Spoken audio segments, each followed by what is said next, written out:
Cata. La cata y su análisis obliga a agudizar los 5 sentidos, especialmente el visual, el olfativo y el gustativo.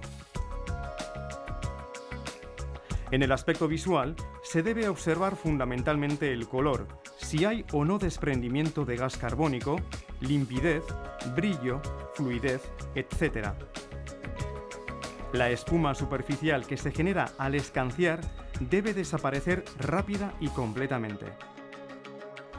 Olfativamente interesa la intensidad, la calidad y el carácter de los aromas. En boca se debe prestar atención a los 4 sabores básicos: dulce, salado, ácido y amargo, y la interrelación entre ellos. Se valora positivamente una sensación de discreto dulzor que equilibre el conjunto. Es por tanto un producto seco, sin azúcares residuales.